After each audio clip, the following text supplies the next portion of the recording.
अध्याय 376 पराजित Yusuf. Dark moon city.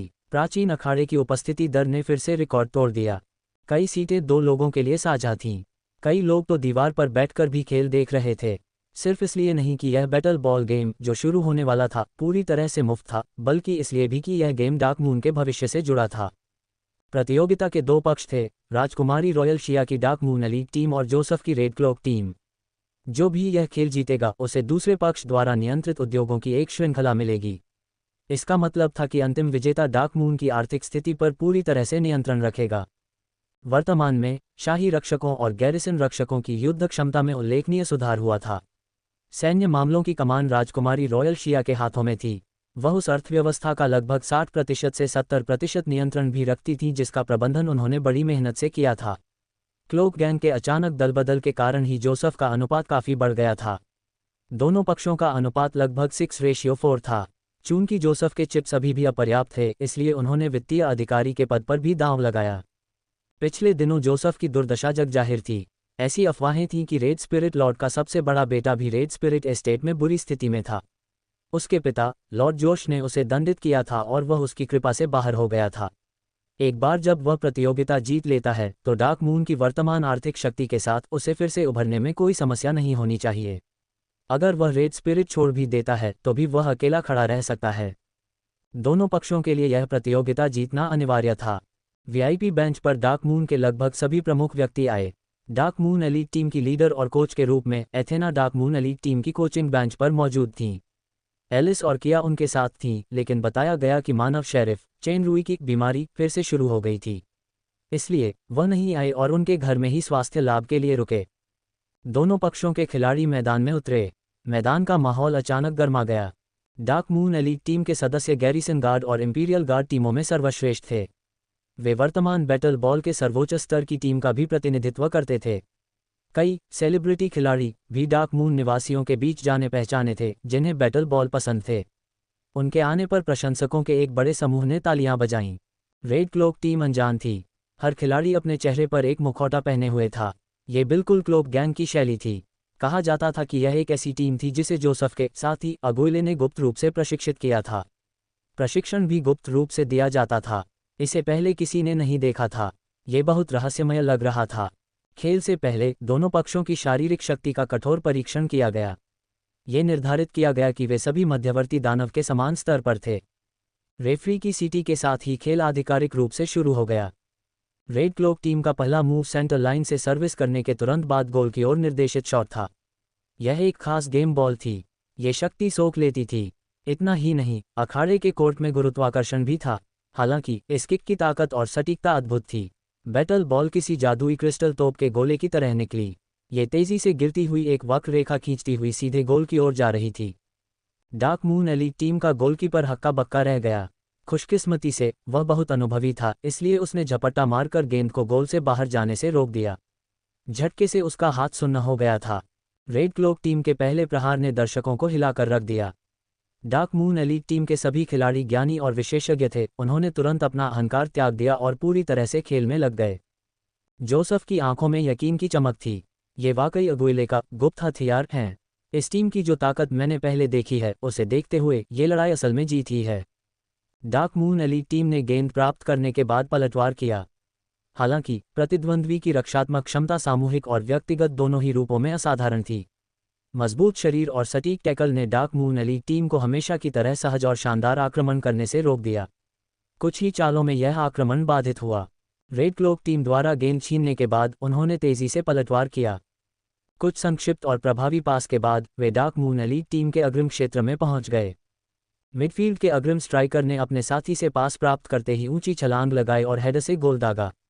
गेंद गोल के क्रॉसबार से टकराकर मैदान से बाहर उछल गई। हालांकि गेंद गोल नहीं कर पाए, लेकिन इसने डार्क मून एलीट टीम को चौंका दिया। यहां तक कि सभी समर्थक दर्शकों के पसीने छूट गए। वीआईपी सीट पर बैठी एलिस ने भी डर के मारे अपना मुंह ढक लिया। केवल लॉर्ड शिया ही उदासीन थे। ऐसा लग रहा था कि हिमखंड राजकुमारी को कोई भी चीज़ भावुक नहीं कर सकती। एक ज़बरदस्त मुकाबले के बाद पहला हाफ आखिरकार खत्म हुआ। स्कोर अभी भी 0:0 था। मध्यांतर के बाद दूसरा हाफ पुनः शुरू हुआ। हालांकि पहले हाफ में किसी भी टीम ने गोल नहीं किया, लेकिन मुकाबले की तीव्रता और तकनीकी रणनीति का स्तर दर्शकों की कल्पना से कहीं ज़्यादा था। यहाँ तक कि रेड क्लोक टीम भी मैदान में डार्क मून एलीट टीम को दबा रही थी। उन्होंने मैदान पर मजबूती से बढ़त बनाए रखी। ये स्थिति लगभग सभी के लिए अप्रत्याशित थी। युद्ध की गेंद पहले गैरिसन गार्ड में दिखाई देनी चाहिए और फिर शाही गार्ड तक फैलनी चाहिए। अंतिम निजी क्षेत्र है, इसलिए वर्तमान में सैन्य का स्तर निजी क्षेत्र की तुलना में बहुत ऊंचा है। जोसेफ अगुइल को इतनी उच्च प्रदर्शन वाली टीम कहां से मिली? जोसेफ देख सकता था कि डार्क मून एलीट टीम ने पूरी कोशिश की थी और शारीरिक रूप से थक चुकी थी। दूसरी ओर रेड क्लोक टीम कहीं बेहतर थी। शारीरिक सहयोग के बिना चाहे कौशल कितना भी अच्छा क्यों न हो, वह बेकार थी। सिर्फ इसी अंक के आधार पर रेड क्लोक टीम प्रतिद्वंद्वी को हरा सकती थी। हालांकि जीतने की अच्छी संभावना होने के बावजूद जोसेफ ने एक कपटी तुरुप का पत्ता तैयार कर रखा था। असफल होने पर वह सब कुछ नष्ट करने को तैयार था। इन दिनों उसने रॉयस को डार्क मून में कई जगहों पर विशाल विस्फोटक और जलते हुए जादुई जाल लगाने का निर्देश दिया था। न केवल अपने उद्योग में बल्कि प्रिंसेस रिटेल स्टोर और संयुक्त वाणिज्य मंडल के पास भी। असफल होने की स्थिति में वह तुरंत इसे लॉन्च कर देगा और रेड स्पिरिट या राजधानी वापस भाग जाएगा। वापसी की कोशिश करने से पहले वह कुछ समय के लिए गुप्त रहेगा। लेकिन ये सिर्फ एक एहतियाती उपाय है। असफलता के बाद शिया को भी कुछ निवारक उपाय करने चाहिए। जीतने के बाद उन दुकानों और उद्योगों को अपने नियंत्रण में लेते समय मुझे कई तरह की बाधाओं का सामना जरूर करना पड़ेगा। मुझे इस पर विचार करना चाहिए कि इसका समाधान कैसे किया जाए। जब जोसेफ मदहोश था तभी अचानक भीड़ जोर से जयकारे लगाने लगी। पता चला कि डार्क मून एलीट टीम ने अचानक अपना हमला करने का तरीका बदल दिया था। उन्होंने रक्षात्मक पलटवार अपनाया। आखिरकार जब रेड क्लोक टीम ने पूरी लाइन पर दबाव बनाया तो उन्होंने पलटवार किया। उनकी एक ही किक रेड क्लोक के गोल में घुस गई। इस पहले गोल ने डार्क मून एलीट टीम का मनोबल बढ़ा दिया। एथेना की कड़ी फटकार के बावजूद वे शांत रहे और बार बार खतरों से निपटने के लिए कड़ी सुरक्षा अपनाते रहे। इससे रेड क्लोक टीम लगातार बढ़त को जीत में बदलने में नाकाम रही। जल्द ही उनका पलटवार भी उसी तरह सफल रहा। 2:0। दर्शकों में से ज्यादातर को उम्मीद थी कि प्रिंसेस रॉयल जीतेगी। ये दांव पर लगे दावों में भी झलक रहा था। अब्स को देखकर दर्शक और भी ज्यादा विजयी स्वर में चिल्लाने लगे। किया के बगल में बैठी एलिस खास तौर पर उत्साहित दिख रही थी। उसने अपनी मुट्ठियां लहराईं और चिल्लाई, लेकिन उसकी आवाज़ भीड़ के उत्साह में बहुत पहले ही दब चुकी थी। जोसेफ के माथे पर ठंडा पसीना आने लगा। वह अब और शांत नहीं बैठ सकता था। जैसे ही उसने अगुइल की ओर देखा, जो पास ही एक लबादा पहने खड़ा था, उसने देखा कि अगुइल बिना किसी प्रतिक्रिया के चुपचाप मैदान को देख रहा था। क्या ये हो सकता है कि उसके पास हार को जीत में बदलने की कोई बेहतरीन रणनीति हो? खेल अभी भी जारी था और समय बीत रहा था। अगुइल अभी भी बहुत शांत था। जोसेफ ने अभी तक कोई तथाकथित वापसी की रणनीति नहीं देखी थी। उसका चेहरा पहले से ही पीला पड़ गया था। क्या मैं सचमुच हारने वाला हूँ? ये वास्तव में जीत सुनिश्चित करने के लिए एक अच्छा खेल है। क्या ये हो सकता है कि अगुइले ने जानबूझकर? क्यों? क्या बेल्जेबूब शाही परिवार ने शिया में शरण ली थी? इस हताश राजकुमारी रॉयल में?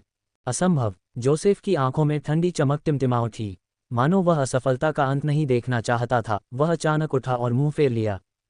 कोच बेंच पर बैठी एलिस खेल को मजे से देख रही थी कि अचानक कोई उसके पास आया और उसे एक नोट थमा दिया। क्या उसके सामने खड़ी हो गई और उसने नोट उठाकर पढ़ा।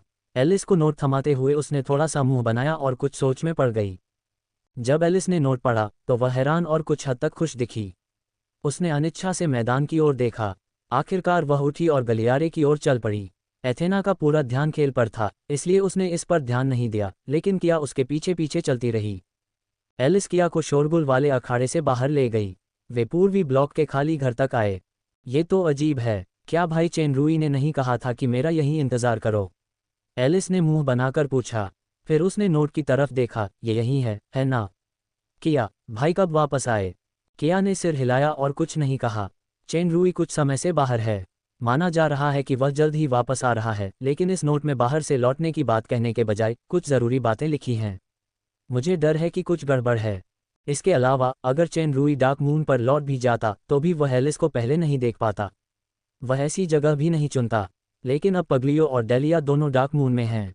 किसी भी स्थिति में मैं पगलियो द्वारा दिए गए जादुई ड्रैगन के तराजू को कुचल दूंगा और जहरीला ड्रैगन तुरंत आ जाएगा। बाहर कदमों की आहट सुनाई दी। एलिस खुशी से दौड़कर बाहर देखने लगी तो उसकी हरकतें एकदम से रुक गईं। ये व्यक्ति चेन रूई नहीं बल्कि जोसेफ था। जोसेफ की हमेशा की मुस्कान गायब हो गई थी। उसने भावशून्य चेहरा बनाया। महारानी छोटी राजकुमारी, आपको इतनी देर तक इंतजार कराने के लिए माफ़ी चाहता हूँ। तुम क्या करना चाहती हो? एलिस ने सावधानी से पूछा और धीरे धीरे किया की तरफ वापस आ गई। कुछ नहीं, मैं बस तुम्हें यहाँ से ले जाना चाहता हूँ। दरअसल मैं लंबे समय से रॉयल हाइनेस लिटिल प्रिंसेस की प्रशंसा करता आया हूँ। बस इस बार मैं अपनी इच्छा पूरी कर पाया। किया ने एलिस को अपने पीछे रखते हुए चिल्लाया, जोसेफ, तुम्हारी हिम्मत कैसे हुई? तुमने तो रॉयल हाइनेस लिटिल प्रिंसेस के लिए भी गंदी बात कह दी। जोसेफ का चेहरा विकृत और बेहद घिनौना हो गया। खैर, खेल खत्म होने के बाद मेरे पास कुछ नहीं है। राजकुमारी एलिस, मेरी नन्ही बच्ची, डरो मत। अब से मैं तुम्हें हर दिन आराम से रखूंगा। एलिस ने दांत पीसते हुए कहा, रुको, अभी यहाँ से चले जाओ, वरना मेरी बहन के आने पर तुम मर जाओगे। क्या तुम्हें लगता है कि शिया जरूर जीतेगी? उसे तो बस तुम्हारे गायब होने और डार्क मून के खंडहरों की खबर मिलेगी। जोसेफ पागलों की तरह चिल्लाया, मैंने रॉयस को डार्क मून में दबे सभी जादुई जालों को खोलने का इशारा भेज दिया है। चाहे प्रिंसेस रिटेल स्टोर हो या नाइट मार्केट, सब मलबे में तब्दील हो जाएगा। मैंने तो उस घटिया इंसान का स्वागत करने के लिए भी किसी को भेज दिया है जिसे तुम पसंद करते हो। तुम जल्द ही उसकी तड़पती हुई लाश देखोगे। ऊपरी तौर पर जोसेफ ने शिया को पाने की कोशिश की थी, लेकिन असल में वह हमेशा से एलिस को चाहता था। उसने उस इंसानी शेरिफ के बारे में एलिस की भावनाओं को भी भांप लिया था। मुझे क्या करना चाहिए? ये साला बहुत जालिम है। मैं मर भी जाऊंगी तो भी इसके हाथ नहीं आऊंगी। एलिस ने खुद को रोने से रोकने की कोशिश करते हुए अपने होंठ काटे। किया ने शांति से पूछा, क्या तुम्हें यकीन है कि तुमने रॉयस को सूचित किया था? क्या तुम्हें यकीन है कि तुमने शेरिफ के घर किसी को भेजा था? अगर उसने रॉयस को इसे लॉन्च करने के लिए कहा है तो चिंता की कोई बात नहीं है। जहां तक शेरिफ के घर भेजे गए हत्यारे की बात है, मुझे डर है कि वह बहुत दुखी होगा। कुतिया, देर मत करो। हालांकि मुझे तुम्हारी जैसी औरत पसंद नहीं, फिर भी मुझे अपने मातहतों को तुम्हें इनाम देने में कोई आपत्ति नहीं है। जोसेफ ने हाथ बढ़ाकर एलिस को पकड़ लिया। एलिस तो बस एक मध्यम दर्जे की दानव थी। किया की बात करें तो थोड़े से आकर्षण कौशल के अलावा उसमें लड़ने की कोई ताकत नहीं थी। उसकी ताकत दानव राजा के शिखर के करीब होने के कारण वे आसानी से पकड़े जा सकते थे। अचानक जोसेफ को अपने दिल में एक बेहद खतरनाक एहसास हुआ। पता चला कि यह उस सक्कुबस दासी की तरफ से था जिसमें युद्ध करने की जरा भी शक्ति नहीं थी। एलिस के पास पहुंचने से पहले सामने सब कुछ लाल था। वह पूरी तरह से आग की लपटों में घिरा हुआ था। ये ज्वाला कल्पना से भी परे है। ये तो दानव राजा के स्तर का निकला। नहीं, इस शक्ति के साथ मुझे डर है कि ये दानव राजा का चरम है। ये साधारण नौकरानी किया दानव राजा की शक्ति का शिखर बन जाती है। वह एथेना, काबुरोन और यहाँ तक कि ओल्ड गॉस से भी ज्यादा शक्तिशाली है। जाहिर है जोसेफ को नहीं पता था कि एथेना पहले से ही एक महान दानव राजा थी। जोसेफ ने मन ही मन सोचा, इस वक्त तो मैं बस एक बेताब शर्त ही लगा सकता हूँ। अगर मेरे मन में वो बुरे विचार न भी आएं, तो भी मुझे एलिस को पकड़कर शिया को ब्लैकमेल करना ही होगा। वह तुरंत चिल्लाया और लड़ाकू रूप धारण कर लिया। उसके शरीर पर एक भयंकर आग भड़क रही थी और वह एक दरांती पकड़े हुए था। उससे एक तेज हवा निकल रही थी जिसने आग की लपटों को दूर भगा दिया। जैसे ही जोसेफ ने आग की लपटों को काटा, उसने महसूस किया कि एक तेज ची उसके शरीर की ओर आ रही है। उसने जोर से बचाव किया, लेकिन उसके कंधे मानो किसी तेज ब्लेड से कट गए हों जिससे खून बहने लगा। उसके तुरंत बाद तेज ची हवा में भर गई। हवा के ब्लेड, और ये कितने सारे हैं! हवा और आग के तत्वों का जादूगर। जोसेफ के हाथ में अपनी रक्षा के लिए एक ढाल थी। वह आगे बढ़ता रहा। उसे बस लगातार कटने की आवाज़ें सुनाई दे रही थीं।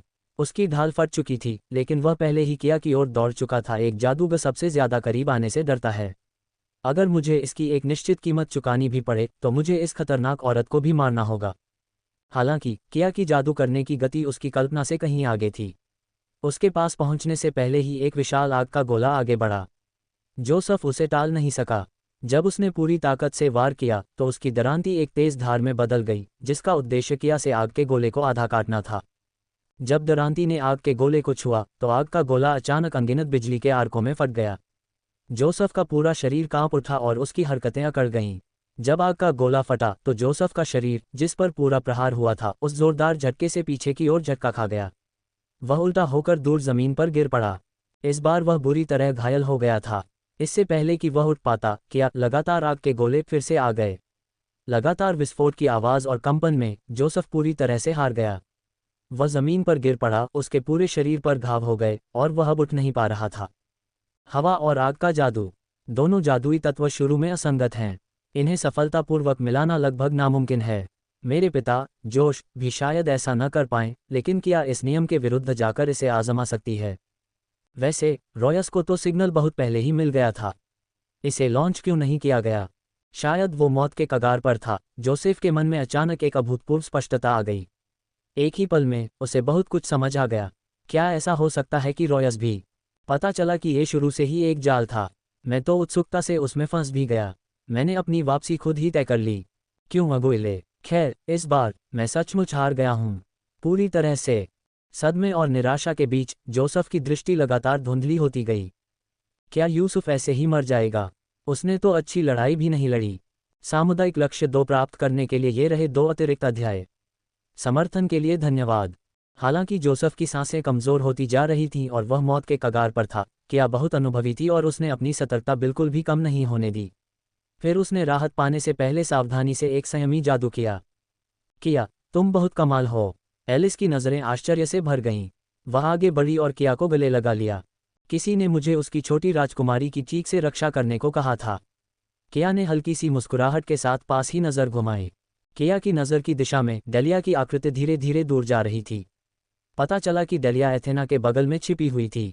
वह हमेशा सावधान रहती थी। किया और एलिस को जाते देख वह भी उनके पीछे चली गई, किसी भी स्थिति से बचने के लिए।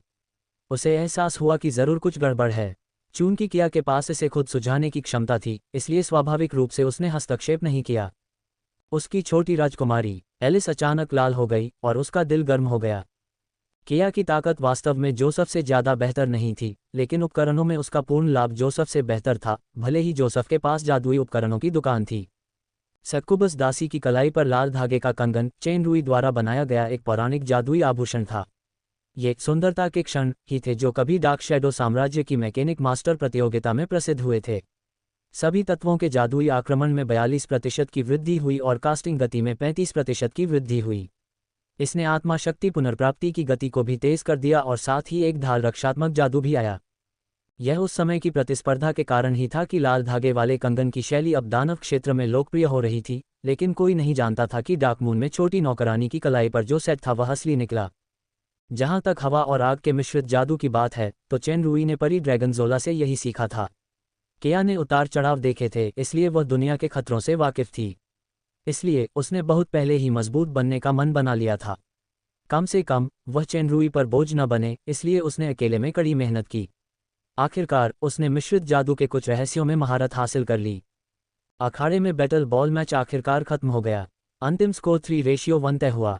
रेड क्लोक टीम ने आखिरकार एक गोल किया, जबकि प्रतिद्वंद्वी टीम ने लगातार 3 गोल दागे थे, लेकिन वे नतीजा नहीं बदल सके। अखाड़े में मौजूद दर्शकों ने एक साथ तालियां बजाईं। शिया ने इस अवसर का लाभ उठाते हुए एक उत्साहवर्धक भाषण दिया और आराम के लिए कई अनुकूल व्यवस्थाओं की घोषणा की। समर्थकों के उत्साह से दर्शकों का उत्साह एक बार फिर चरम पर पहुंच गया। दर्शकों ने राजकुमारी रॉयल अमर रहें के नारे लगाए। जोसेफ ने एक साथ मिलकर नाश करने की कोशिश में जो खतरनाक जाल बिछाए थे, उन्हें रॉयस ने बहुत पहले ही एक एक करके हटा दिया था। इस युद्ध के बाद डार्क मून पूरी तरह से शिया के नियंत्रण में आ गया था। जोसेफ के कुछ करीबी परिवारों ने भी आत्मसमर्पण कर दिया था। इसे एक पूर्ण विजय कहा जा सकता है। जयकार कर रही भीड़ को देखकर शिया को उन मुश्किलों की याद आ गई जब उसने डार्क मून पर कब्जा किया था और जब सालों तक दूसरों ने उसे रोके रखा था। उसे ऐसा लग रहा था जैसे वह किसी सपने में हो। आखिरकार पूरी संपत्ति उसके हाथों में मजबूती से आ गई थी। ये सभी परिवर्तन उस आदमी द्वारा लाए गए थे। उस समय डार्क मून उसकी योजना का पहला कदम था। उसके बाद राजधानी थी और उसके बाद पूरा साम्राज्य। वर्तमान स्थिति को देखते हुए सचमुच पिता की अंतिम इच्छा पूरी करना। ऐसा लगता है कि यह महज एक कल्पना नहीं है। वह अभी तक वापस नहीं आया। जब वह महल लौटी ही थी तो बूढ़े गॉस ने शिया को तुरंत खबर दी कि एलिस जोसेफ की चाल में फंस गई है और लगभग बंधक बना ली गई है। शिया अचंभित रह गई। उसने मन ही मन खुद को दोषी ठहराया। उसका ध्यान अभी प्रतियोगिता पर केंद्रित था। उसने जोसेफ से ऐसी शातिर चाल चलने की उम्मीद नहीं की थी। दुर्घटना होते होते बची। सौभाग्य से किया वहां मौजूद थी, वरना परिणाम भयानक होते। अब तक किया ने जोसेफ को मार डाला था। वह एलिस को महल के हॉल में वापस ले गई और उसके आदेश का इंतजार करने लगी। शिया जल्दी से मुख्य हॉल में गई। जब उसने छोटी लोली को किया के साथ बातें करते और हंसते देखा तो वह तुरंत बोल पड़ी, एलिस बहन। एलिस शिया को देखते ही जल्दी से उसके पास आए। मैं बाद में तुम्हारे साथ हिसाब बराबर कर लूंगी। हालांकि वह अपनी बहन के लिए बहुत चिंतित थी, लेकिन जब उसने देखा कि एलिस सुरक्षित है तो प्रभु बहन की महिमा फिर से प्रकट हुई। छोटी लोली को तो इसकी आदत हो गई थी। उसने जीभ निकाली, मुंह बनाया और कुछ नहीं कहा। शिया ने अपनी नज़र किया की तरफ घुमाई। नौकरानी सुकुबस के चेहरे पर अब भी विनम्रता थी, लेकिन शिया को नहीं पता था कि उसके दिल में उसके लिए कितना सम्मान था। लंबे समय तक ये जानने के बाद भी कि किया को कोई समस्या नहीं है, शिया के दिल में किया के प्रति एक पूर्वाग्रह बना रहा। शायद ये पूर्वाग्रह किसी पुरुष और उस छोटी नौकरानी के बीच के इश्कबाजी भरे रिश्ते की वजह से ज्यादा था। ज्यादा सटीक तौर पर कहें तो यह उस राजकुमारी के दिल में बसी ईर्ष्या थी जिसे वह स्वीकार नहीं करना चाहती थी। किया, धन्यवाद। इनाम का कोई वादा नहीं था, बस यही मौके का आभार था। हालांकि स्वर अभी भी ठंडा था, लेकिन सक्कुबस दासी राजकुमारी रॉयल हाइनेस की ईमानदारी को महसूस कर सकती थी। उसने मुस्कुराते हुए कहा, किया को यही करना चाहिए क्योंकि छोटी राजकुमारी किया के लिए बहुत महत्वपूर्ण है। किया को सबरीना ने अंडरकवर एजेंट के तौर पर डार्क मून भेजा था, लेकिन शिया ने उसकी पोल खोल दी। उसे एक दानव प्रतिबंधात्मक अंगूठी भी पहनने के लिए मजबूर किया गया था और कड़ी निगरानी रखी गई थी। बस एलिस किया को एक संदिग्ध व्यक्ति नहीं, बल्कि एक करीबी नौकरानी जैसी सच्ची दोस्त मानती थी। किया, जिसे बचपन से ही तंग किया गया था और जिसका कोई दोस्त नहीं था, उसके लिए यह एक दुर्लभ गर्मजोशी थी। यही सबसे बड़ी वजह थी कि किया हमेशा एलिस का साथ देने को तैयार रहती थी। शिया ने किया को गहराई से देखा। उसकी उदासीन आंखों में गर्मजोशी का एहसास था। उसने सिर झुकाकर अभिवादन किया, तो फिर आगे भी एलिस का ध्यान रखना। किया की आंखें चमक उठीं। आखिरकार वह गंभीरता से झुकने लगी। किया ने एलिस की तरफ देखा और उसने एक गहरी मुस्कान दी। यह एक अच्छी शुरुआत थी। इसका मतलब था कि शिया और किया के बीच का रिश्ता धीरे धीरे बेहतर हो रहा था। एक स्वामी के लिए एक नौकरानी के साथ संबंध बनाना पहले से ही एक हास्यास्पद मामला था, लेकिन एक महिला के नज़रिए से, विशेष रूप से एक पुरुष की महिला के नज़रिए से, चाहे वह एक स्वामी या राजकुमारी के रूप में हो, वह नौकरानी से ज़्यादा बेहतर नहीं थी। यह शायद रॉयल हाइनेस प्रिंसेस के मन में एक अहम बदलाव का संकेत हो सकता है। अगर कोई बेवकूफ़ आदमी यहाँ होता तो वह ज़रूर अपना मुंह ढक लेता और आत्मसंतुष्ट होकर हंसता। अगले दिन शिया ने औपचारिक रूप से अपनी नई नियुक्ति की घोषणा की। पूर्व प्रतिनिधि शेरिफ एथेना औपचारिक रूप से शेरिफ और गैरिसन गार्ड कमांडर के रूप में कार्यरत थीं। शेरिफ चेन रूई को वित्तीय अधिकारी के रूप में बदल दिया गया। भौतिक परिस्थितियों के कारण इस पद को अस्थायी रूप से ओल्ड गॉस द्वारा प्रतिस्थापित किया गया। वेस्ट रोड रक्षा दल को डार्क मून की तीसरी सेना के रूप में रक्षा बल में पदोन्नत किया गया। कमांडर का पद सैफुल परिवार के उत्तराधिकारी और पूर्व खनन अधिकारी टिम ने संभाला। शाही रक्षकों के आरक्षित बलों के नेता अगुइले सैन्य आपूर्ति अधिकारी के रूप में सेवा करते हुए अपरिवर्तित रहे। शेष परिवारों को उनके पुरस्कार तदनुसार मिलेंगे। इस नियुक्ति में सबसे अप्रत्याशित बात थी एग्विल। क्या इसी ने राजकुमारी रॉयल को धोखा देकर जोसेफ की तरफ रुख नहीं किया था? जोसेफ के पतन के बाद भी राजकुमारी रॉयल ने उसे ही क्यों नियुक्त किया? कई तेज तर्रार लोगों ने इसका अंदाजा लगा लिया था। एगिल, जो हमेशा से राजकुमारी रॉयल का दाहिना हाथ रहा था, अचानक नियमित बैठक में जोसेफ के खिलाफ हो गया। ये राजकुमारी रॉयल का निर्देश होना चाहिए था। हालांकि ये थोड़ा अजीब था कि जोसेफ उस पर विश्वास कर ले। इसमें ज़रूर कोई अनजाना राज होगा। हालांकि ये तय था कि इस लड़ाई में एगिल की सबसे अहम भूमिका रही होगी। जोसेफ के आरोप सार्वजनिक कर दिए गए। इसमें छोटी राजकुमारी के अपहरण की कोशिश का गंभीर अपराध भी शामिल था। उसकी लाश को रेड स्पिरिट एस्टेट वापस भेज दिया गया। छोटी राजकुमारी एक शाही परिवार से थी और वह मिडनाइट सन के भगवान की वंशावली भी थी, इसलिए जोसेफ का अपराध माफ नहीं किया जा सकता था। रेड स्पिरिट लॉर्ड भी उसकी रक्षा नहीं कर सकते थे। नियमों के अनुसार जोश को भी सार्वजनिक रूप से राजधानी में अपील करनी होगी और एलिस से माफ़ी मांगनी होगी। इतना ही नहीं, शिया को राजधानी से पहले ही खुफिया जानकारी मिल चुकी थी। साम्राज्य के बड़े छोटे जागीरदार और पूंजीपति परिवार सभी ने अपना धन ऑब्सीडियन के लिए इकट्ठा कर लिया था। हालांकि रहस्यमयी चार्ल्स कुछ समय पहले ही राजधानी पहुंचने के बाद रहस्यमयी तरीके से गायब हो गया। एक अपेक्षाकृत गुप्त समाचार भी था। वित्तीय सलाहकार इसाबेला, जिसे शाही शहर की पुष्प की प्रतिष्ठा प्राप्त थी, का अप्रत्याशित रूप से निधन हो गया। उसके मित्र क्रोबेलिस के आग्रह पर एक गुप्त अंतिम संस्कार किया गया। कोई नहीं जानता कि यह चार्ल्स से संबंधित था या नहीं। ऑब्सीडियन ने अराजकता फैलने के डर से चार्ल्स की मौत का कारण छिपाया था। हालांकि सच्चाई अंततः सामने आ ही गई, खासकर बड़े परिवारों के लिए जो पूंजी की आवाजाही के प्रति बेहद संवेदनशील थे। हालांकि ऑब्सीडियन लीजर मून इनमें एकमात्र बचे हुए गवाह थे, फिर भी कई बड़े परिवारों को संदेह था क्या चार्ल्स का इसाबेला के साथ कोई रिश्ता नहीं था। लीजर मून इनके बुरी तरह क्षतिग्रस्त दृश्य को देखते हुए शायद उस समय एक भयानक युद्ध हुआ था। इसाबेला की भी मृत्यु हो गई, इसलिए चार्ल्स। ऑब्सीडियन ने जोर देकर कहा कि चार्ल्स सुरक्षित रूप से मानव लोक में भाग गया है क्योंकि इसकी पुष्टि का कोई तरीका नहीं था। हालांकि क्रोबेलिस ने भी थोड़ा बहुत अंदाजा लगाया कि वह मानव शायद मर चुका होगा, उन बूढ़े और अनुभवी बुजुर्ग परिवारों की तो बात ही छोड़िए। इस समय कई लोगों का ध्यान उस रहस्यमयी संगठन की ओर था जिसका सफाया हो चुका था। हालांकि दिलचस्पी रखने वाला कोई भी व्यक्ति यह महसूस कर सकता था कि राजधानी में धीरे धीरे एक भयानक तूफान आ रहा है। शायद ये सिर्फ राजधानी ही नहीं थी। इस स्थिति को देखते हुए चेन रुई की योजना सफल रही थी।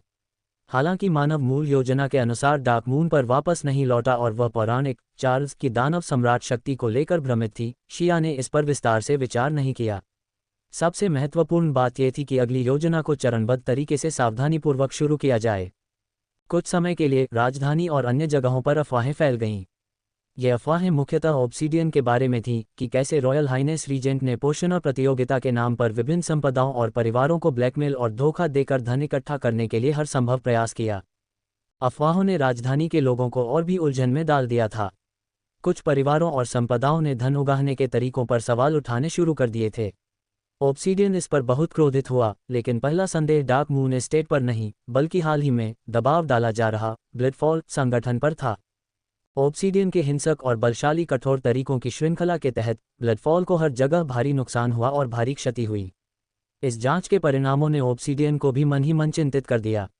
मुझे उम्मीद नहीं थी कि यह रहस्यमय शक्ति इतनी व्यापक और गहरी होगी। इसमें कई छिपी हुई शक्तियां होंगी जो अभी तक उजागर नहीं हुई हैं। ऐसा लगता है कि मुझे इस शक्ति से छुटकारा पाने की कोशिश करनी चाहिए, अन्यथा अंतहीन मुसीबतें होंगी।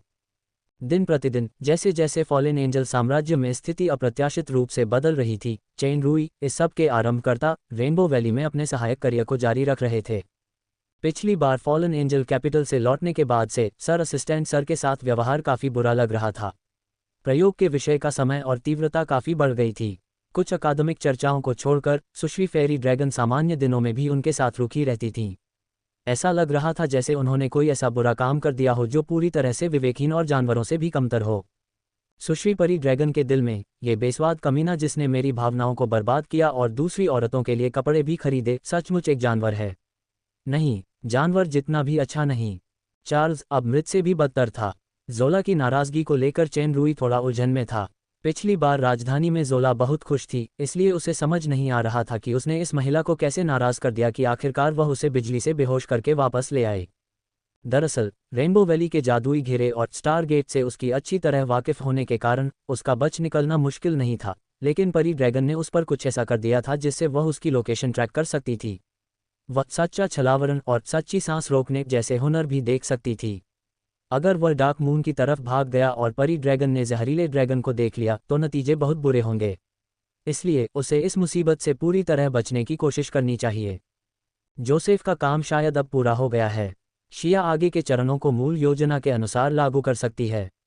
अगर मैं वहां न भी रहूं तो भी कोई बड़ी समस्या नहीं होनी चाहिए। चेन रुई शांत हो गया। परी ड्रैगन के साथ पगलियों की मुहर का अध्ययन और गिरे हुए देवदूत की तलवार की समस्या पर चर्चा करते हुए उसके प्राचीन रूनों का स्तर भी तेजी से सुधर रहा था। हालांकि सुश्री परी ड्रैगन उसे अचानक ही छोटी मोटी सजा दे देती थी, फिर भी वह उसे प्राचीन रूनों और क्षेत्र के मामले में बहुत प्रेरणा और मदद देती थीं। वह शरद ऋतु क्षेत्र को अपेक्षाकृत स्थिर रूप से प्रक्षेपित करने में सक्षम था। मैग्रेस की उसकी शक्ति भी क्रमशः प्रबल होती जा रही थी। भले ही वह प्रक्षेपित न हुई हो, ब्रोक के साथ युद्ध के बाद उसे क्षेत्र को समझने और उसका उपयोग करने का अधिक अनुभव हो गया था। महामंडल के सौरमंडल में कई ग्रह चरणबद्ध रूप से बदल रहे थे, महासागर और झीलें बनने लगी थीं। मूल कवक और शैवाल से धीरे धीरे पौधे विकसित हुए थे। दलदली वन जैसा वातावरण उत्पन्न हो गया था। इसने जीवंत हरियाली को और बढ़ा दिया था। उनका समग्र शक्ति मूल्यांकन भी जोड़ तक पहुंच गया था, लेकिन उनका मैग्रेज अनुभव अभी भी अंतिम चरण पर था।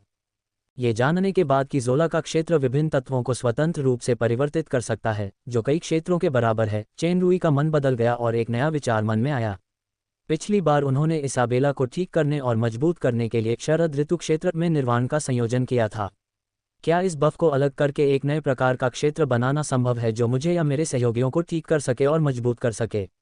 शायद इसे वसंत क्षेत्र कहा जा सकता है। बेशक ये सिर्फ भविष्य की विकास दिशा थी।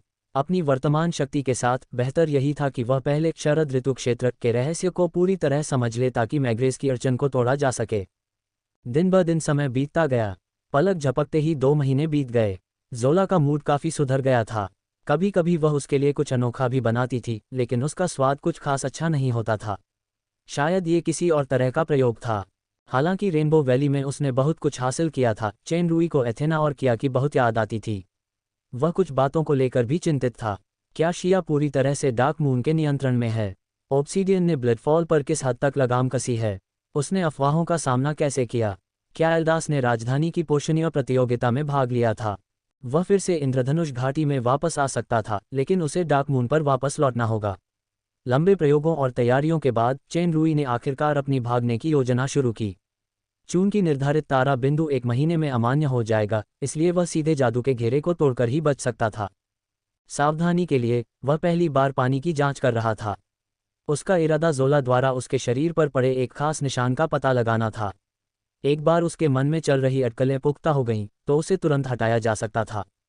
फिर जब तक घाटी के बाहर कहीं एक तारा बिंदु स्थापित हो, वह किसी भी समय आसानी से स्टारगेट का इस्तेमाल करके बाहर निकल सकता था। इसलिए एक दोपहर जब सुश्री फेरी ड्रैगन कुछ दिन पहले प्रयोग से थक जाने के बाद झपकी ले रही थी, चेन रूई ने सावधानीपूर्वक जादुई चक्र को तोड़ दिया और इंद्रधनुष घाटी से बच निकला। उसने अपना चेहरा छुपाया और राजधानी तक आ पहुंचा। उसे अचानक लगा कि माहौल थोड़ा गड़बड़ लग रहा है। समय के अनुमान के अनुसार औषधि बनाने की प्रतियोगिता जल्द ही समाप्त हो जानी चाहिए। इस तरह की पूरी तरह से दानव क्षेत्र की प्रतियोगिता एक व्यावसायिक अवसर भी थी। उसे याद आया कि ऑब्सीडियन ने मूल रूप से इसके बाद व्यापार मेलों, नीलामी और अन्य गतिविधियों की एक श्रृंखला आयोजित करने की योजना बनाई थी, लेकिन वर्तमान में इनका कोई नामोनिशान नहीं है। यहाँ तक कि मोबाइल आबादी में भी कोई खास वृद्धि नहीं हुई है। चेन रूई बहुत उलझन में पड़ गया और एक पब में चला गया। सबसे अच्छी वाइन के कुछ गिलास मांगने के बाद उसने पब में सक्कुबस वेटर से सफलतापूर्वक जुड़ लिया था। औषधि प्रतियोगिता। सक्कुबस आश्चर्यचकित होकर बोला, क्या तुमने इतनी बड़ी घटना के बारे में नहीं सुना? रॉयल हाइनेस रीजेंट ने 2 महीने पहले घोषणा की थी कि पोषणीय प्रतियोगिता 1 साल के लिए स्थगित कर दी जाएगी। हालांकि एक नई बड़ी घटना घटी है। रॉयल हाइनेस रीजेंट की अनुमति से रेड स्पिरिट एस्टेट ने ब्लू लावा एस्टेट के साथ मिलकर अन्य एस्टेट्स के खिलाफ लॉर्ड्स का युद्ध शुरू कर दिया है। वर्तमान में रेड स्पिरिट और ब्लू लावा का गठबंधन डार्क मून के पास पहुंच गया है। क्या? चेन रूई बेहद हैरान था। लॉर्ड्स का युद्ध। दानव लोक की प्रथा के अनुसार जब सामंतों के बीच कुछ विरोधाभासों का समाधान नहीं हो पाता था, तो उन्हें शारीरिक बल से सुलझाया जा सकता था। हालांकि चूंकि यह साम्राज्य का आंतरिक संघर्ष था, इसलिए सम्राट की विशेष अनुमति आवश्यक थी। आमतौर पर राजधानी अंतिम मध्यस्थता पर काम करने के लिए एक दूत भेजती थी। अगर मध्यस्थता विफल हो जाती, तो दूत की भूमिका अत्यधिक हताहतों से बचने के लिए निगरानी की हो जाती थी।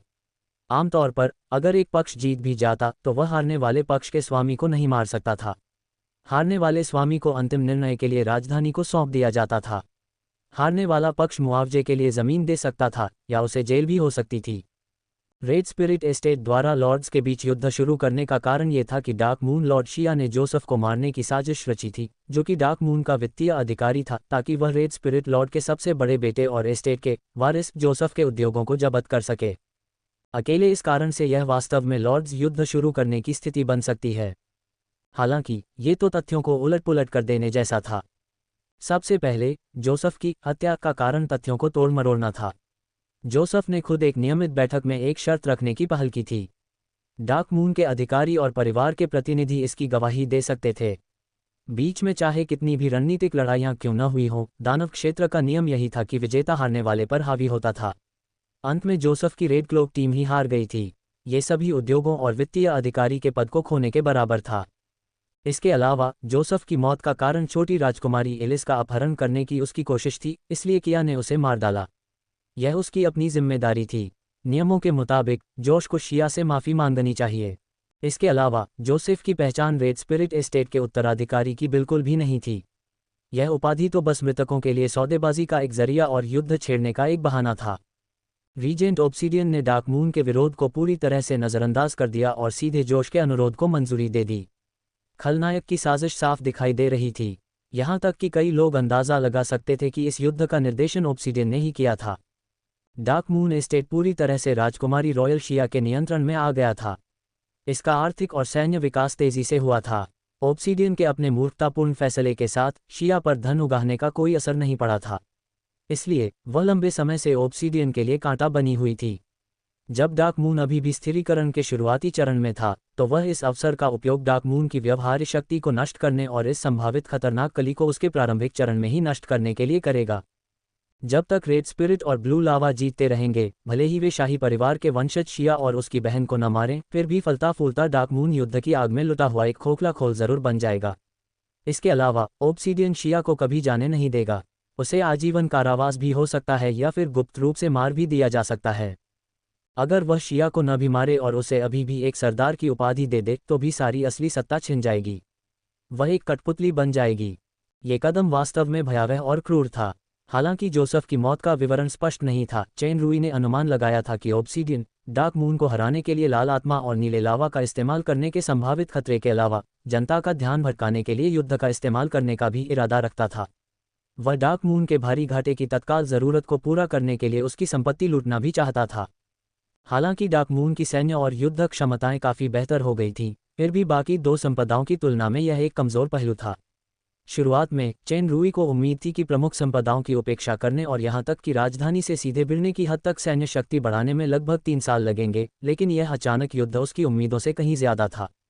हालांकि साथ ही सैन्य शक्ति के अलावा डार्क मून में एक शक्तिशाली गुप्त शक्ति भी थी। व्यक्तिगत युद्ध प्रभावशीलता के संदर्भ में प्रतिनिधि पृथ्वी तत्व राजा और पगलियो थे। लाल आत्मा भगवान जोश दानव सम्राट का केवल मध्यचरण था और ब्लू लावा भगवान शायद बहुत दूर नहीं था। समग्र सैन्य शक्ति के संदर्भ में गुर्दम की मरे हुए सेना के साथ साथ पृथ्वी तत्व, मेडुसा, टोरेन और वाइवन समूह भी थे। एक बार इन सभी शक्तियों का उपयोग करने के बाद ये ब्लू लावा और रेड स्पिरिट को हराने के लिए पर्याप्त होना चाहिए। हालांकि एक बार जब ये सभी शक्तियां उजागर हो जाती हैं तो यह संभवतः सभी पक्षों का ध्यान आकर्षित करेगी। सबसे महत्वपूर्ण बात यह थी कि यह शक्ति शिया के हाथों में नहीं थी। उसे उन्हें जुटाने के लिए वापस जाना होगा, इसलिए उसे जल्द से जल्द डार्क मून एस्टेट वापस जाना होगा। एथेना और किया के पास वापस, शिया के पास वापस। शुक्रिया सुंदर और आकर्षक महिला। रात को जब समय मिलेगा मैं आकर आपसे मिलने चलूंगा। सक्कुबस वेटर की बार बार की चुलबुली निगाहों और शारीरिक प्रलोभन का सामना करते हुए चेन रूई ने लापरवाही से एक वाक्य कहा। जैसे ही वह जाने वाला था, पीछे से एक जानी पहचानी आवाज सुनाई दी। रात, सच में? चेन रूई चौंक गया। जोला है, इतनी जल्दी आ गई, जैसी उम्मीद थी। चेन रूई ने धीरे से मुड़कर देखा तो उसके पीछे एक सुंदर आकृति दिखाई दी। इस बार जोला ने पिछली बार जैसा भद्दा रूप नहीं दिखाया। सुंदर रूप और विशेष स्वभाव ने आकर्षक सक्कुबस को अचानक बदसूरत बना दिया। प्रिय साइमन, क्या तुम इस जंगली औरत से निजी मुलाकात करने के लिए ही घर से भागे थे? परी ड्रैगन ने मुस्कुराते हुए पूछा, लेकिन उसकी आवाज़ में थोड़ी सी हत्यारी सी भावना थी। चेन रूई थोड़ा अवाक रह गई। ये क्या है? उसे तो रोल प्लेइंग की लत लग गई है। वैसे मैं तो बस एक असिस्टेंट हूँ, तुम्हारा आदमी नहीं। अगर मैं किसी औरत से निजी मुलाकात भी करूँ तो भी तुम्हारा कोई काम नहीं। इस बारे में कृपया मेरा स्पष्टीकरण सुने। पहले घर चलें, ठीक है? जोला सम्मानपूर्वक उसकी राय मांग रही थी। दरअसल चेन रूई अच्छी तरह जानता था कि अगर वह वापस नहीं जाना चाहता तो उसे ज़रूर धक्का देकर घसीटकर वापस ले जाया जाएगा। मेरी बात सुनो, मैं अब वापस नहीं जा सकता। उसके बोलने से पहले ही एक तेज़ आवाज़ सुनाई दी। वह एक युवक था जिसने राजसी धातु का कवच पहना हुआ था। उसके पीछे एक हट्टा कट्टा अंगरक्षक भी था। वह स्पष्ट रूप से किसी बड़े परिवार का युवा स्वामी था। सुंदर, वो तुम्हारे साथ वापस नहीं जाना चाहता। मैं तुम्हारे साथ वापस चली जाऊं तो कैसा रहेगा? मैं इस आदमी से कहीं ज्यादा काम की हूं, मैं तुम्हें गारंटी देती हूं। उसकी बात पूरी होने से पहले ही उसकी आवाज़ अचानक बंद हो गई। उसके शरीर पर लगा भव्य जादुई कवच अपने आप विकृत हो गया, मानो वह उसे पूरी तरह से तले हुए आटे में बदल देना चाहती हो। बेचारे उस युवा गुरु भाई ने दर्द से बेहोश होने से पहले दर्दनाक चीखें भी निकालीं। हट्टा कट्टा आदमी अचंभित रह गया। उसने अपनी तलवार निकाली और जोर से चिल्लाते हुए जोला की ओर दौड़ा। 2 कदम चलने के बाद ही उसे लगा कि उसके हाथ में तलवार असहनीय रूप से तेज हो गई है। तलवार अचानक डिंग की आवाज़ के साथ जमीन पर गिर पड़ी। लंबी तलवार नंगी आंखों से दिखाई देने वाली गति से पिघले हुए लोहे में बदल गई। हट्टा कट्टा आदमी हैरान रह गया। यह कोई साधारण कवच नहीं, बल्कि एक बेहतरीन हथियार है। शुरू से आखिर तक जोला ने उनकी तरफ नहीं देखा। वह बस चेन रूई को देखती रही। समझ गया, पहले मैं तुम्हारे साथ वापस जाऊंगा। चेन रूई ने मरते हुए युवा गुरु की ओर देखा और आह भरी। इस प्रयोग के बाद उसने पुष्टि कर ली थी कि जोला ने उस पर 4 युआन के रून चिन्ह लगा दिए हैं। युआन प्राचीन रूनों की मूल इकाई थी। स्तर जितना ऊंचा होता उतना ही जटिल होता। हालांकि 4 युआन रून चिन्ह बहुत जटिल था। अगर गहन विश्लेषण जानकारी होती भी तो उसे हटाना बहुत मुश्किल होता। चाहे वह कितनी भी परेशानी वाली क्यों न हो, उसे उससे छुटकारा पाना ही था। उसने राजधानी क्षेत्र में पहले से ही एक तारा बिंदु स्थापित कर रखा था। अगर वह उसे ठीक से समझा नहीं पाता तो वह सीधे स्टारगेट का इस्तेमाल करके बच सकता था। इंद्रधनुष घाटी। मिस ज़ोला, आप अब तक देखी गई सबसे बुद्धिमान महिला हैं। आप ज्ञान से प्रेम करती हैं, ज्ञान का सम्मान करती हैं, सुंदर, दयालु और समझदार हैं। ज़ोला को उस आदमी की बातें सुनकर ऊपर से तो हैरानी हुई, लेकिन दिल में उसे मिठास का एहसास हुआ। न जाने कैसे उसे ये अवैज्ञानिक, मीठी बातें सुनना अच्छा लगने लगा। बेशक ये सिर्फ इसी आदमी तक सीमित था। इसे भूल जाओ, चलो उसे एक जंगली महिला को लुभाने के लिए बाहर निकलने के लिए माफ़ कर दें। ये सही नहीं है। ऐसा लगता है कि उसके बाहर जाने का कारण मुझसे कोई लेना देना नहीं है। ऐसा लगता है कि मैं बस एक भगोड़े प्रयोग विषय को वापस पाने की कोशिश कर रहा हूँ। अब मेरे जीवन में कई महत्वपूर्ण लोग खतरे में हैं। ज़ोला ने अचानक बीच में टोकते हुए कहा, यह मुझसे भी अधिक महत्वपूर्ण है। हमारा प्रयोग। एक तरह से वे हमारे प्रयोग से भी ज़्यादा महत्वपूर्ण हैं। चेन रुई ने रुककर गंभीर भाव से कहा, अगर कोई हमारे प्रयोग को नष्ट करना चाहे तो मिस ज़ोला क्या करेंगी? ज़ोला का आभामंडल बहुत मजबूत था, मैं उसे जाने नहीं दूंगी। चेन रुई ने मौके का फ़ायदा उठाते हुए कहा, हाँ, मैं भी ऐसी ही हूँ। इसलिए मुझे उन लोगों की रक्षा के लिए जाना होगा जो मेरे लिए बहुत महत्वपूर्ण हैं। जब तक यह मामला सुलझ नहीं जाता, मैं आपके साथ अध्ययन और प्रयोग करने के लिए फिर से रेनबो वैली लौट आऊंगा। मेरा विश्वास कीजिए, मिस। यह मेरी सबसे सच्ची विनती है। चेन रुई की उत्सुकता भरी निगाहों को देखकर ज़ोला, जो अभी भी हालात मुश्किल बनाने पर आमादा थी, खुद को दुखी महसूस करने से नहीं रोक पाए। उसने अब और बनावटी स्तब्धता का नाटक नहीं किया। उसने कुछ देर सोचा और आखिरकार सिर हिलाकर कहा, ठीक है। मिस सचमुच एक समझदार व्यक्ति हैं। चेन रुई बहुत खुश हुई। हालांकि सुश्री परी ड्रैगन ने गंभीरता से कहा, लेकिन आपको 14 युआन रून को विभाजित करने में मेरी मदद करनी होगी। युआन प्राचीन रूनों की मूल इकाई थी। ये 14 युआन का रून पैराग्राफ वही मूल पैराग्राफ था जिसे चेन रुई ने उसी प्राचीन रून पद्धति का उपयोग करके स्वॉर्ड ऑफ फॉलन एंजल से कॉपी किया था। यह उस दिन लिटिल मिरर लेक पर ज़ोला के लिए उनका उपहार भी था। विभाजित करना। ज़ोला ने सिर हिलाया। अगर आप दूर हैं तो मेरे लिए विभाजन प्रक्रिया को सुचारू रूप से पूरा करना मुश्किल होगा। जहां तक बाद की प्रयोग प्रक्रिया का सवाल है, मैं इसे स्वतंत्र रूप से पूरा कर सकती हूं। अज्ञात रूनों को विभाजित करना एक ऐसा काम था जिसके लिए काफ़ी दिमागी और तकनीकी कौशल की ज़रूरत थी। चेन रुई के पास गहन विश्लेषण का कौशल था जो उन रूनों के अनुच्छेदों की बेहद सटीक गणना और प्रक्रिया कर सकता था। इसलिए इस मामले में ज़ोला वास्तव में उसके बिना नहीं रह सकती थी। हालांकि विभाजन की प्रक्रिया में इस बात की काफ़ी संभावना थी कि सक्रिय रून में परिवर्तन हो जाए। अगर कोई गलती कर दे तो काफ़ी खतरा भी हो सकता था। चेन रुई को अभी भी हिचकिचाते हुए देखकर ज़ोला ने कहा, ठीक है, अगर आप इस विभाजन को पूरा करते हैं तो मैं आप पर लगे 6 युआन ट्रैकिंग रून चिन्ह को हटा दूंगा। 6 युआन का निशान। यह मेरे द्वारा सोचे गए 4 युआन से भी ज़्यादा निर्दयी है। चेन रुई ने मन ही मन सोचा, अगर यह 6 युआन का निशान है तो इसे तोड़ने में लगने वाला समय निश्चित रूप से 14 युआन के पैराग्राफ को तोड़ने से ज़्यादा होगा। अगर मैं सीधे भाग गया तो परी ड्रैगन मुझे जाने नहीं देगी। वह निशान का इस्तेमाल करके मुझे पकड़ लेगी। ठीक है, मिस ज़ोला, चेन रुई ने सिर हिलाया। समय खत्म हो रहा है। चलिए अभी शुरू करते हैं। ज़ोला वहाँ बहुत ही अच्छा था। क्या वो सचमुच उसकी ईमानदारी महसूस कर पाए? और क्या चेन रुई भी समय में वापस आ पाएगा? इंद्रधनुष घाटी प्रयोगशाला। बीच बीच में अजीब सी आवाज़ें आ रही थीं। कुछ गरज रही थीं, कुछ हिल रही थीं। अगर यह खास प्रयोग कक्ष न होता जो प्राचीन रूनों और ड्रैगन शिलालेखों से सुसज्जित था तो ये कब का ढह गया होता। डार्क मून की तात्कालिक स्थिति को देखते हुए चेन रुई ने इस बार दृढ़ निश्चय कर लिया था। खतरे की परवाह किए बिना और अपने ज्ञान को छिपाते हुए उसने पूरी ताकत से रूनों को तोड़ना शुरू कर दिया। दरअसल उसके पास जो भी प्राचीन रून ज्ञान था उसका ज़्यादातर हिस्सा उन 4 पत्थर की शिलाओं से सीखा था जो परी ड्रैगन को नहीं दी गई थीं। हालांकि वह परी ड्रैगन की तरह उन 4 पत्थर की शिलाओं के सभी चिन्हों को सक्रिय नहीं कर सकता था, इसलिए उसकी शिक्षा सीमित थी। फिर भी यह ज़ोला के लिए पर्याप्त मदद और प्रेरणा लाने के लिए पर्याप्त था। यहाँ तक कि सुश्री फेरी ड्रैगन को भी यह स्वीकार करना पड़ा कि रिचर्ड उनके लिए एक अपरिहार्य वास्तविक सहायक बन गया था। चेन रुई का हाथ बीच वाले पत्थर के चबूतरे पर हल्के हल्के टिमटिमाते प्रतीकों की पंक्तियों की ओर इशारा कर रहा था। गहन विश्लेषण की गणना और विश्लेषण पर भरोसा करते हुए उसने एक अजीबोगरीब इशारे से उसमें से एक पैराग्राफ सफलतापूर्वक काट दिया। इस प्रक्रिया में वह बिल्कुल भी लापरवाही नहीं बरत सकता था। अगर इसमें कोई गड़बड़ी हुई तो इसके अकल्पनीय परिणाम होंगे। यहाँ तक कि यह कड़ी सुरक्षा वाली प्रयोगशाला और यहाँ तक कि इंद्रधनुष घाटी भी दानव क्षेत्र से पूरी तरह गायब हो जाएगी। चेन रुई ने जैसे ही इस पूरे रून अनुच्छेद को सफलतापूर्वक अलग किया, एक अचानक परिवर्तन हुआ। दर्जनों रून चिन्ह बिखर गए और चारों ओर अराजक और चमकदार रोशनी फैल गई, मानो कोई लेज़र तोप बेकाबू होकर उड़ रही हो। चेन रुई को कुछ गड़बड़ का आभास हुआ।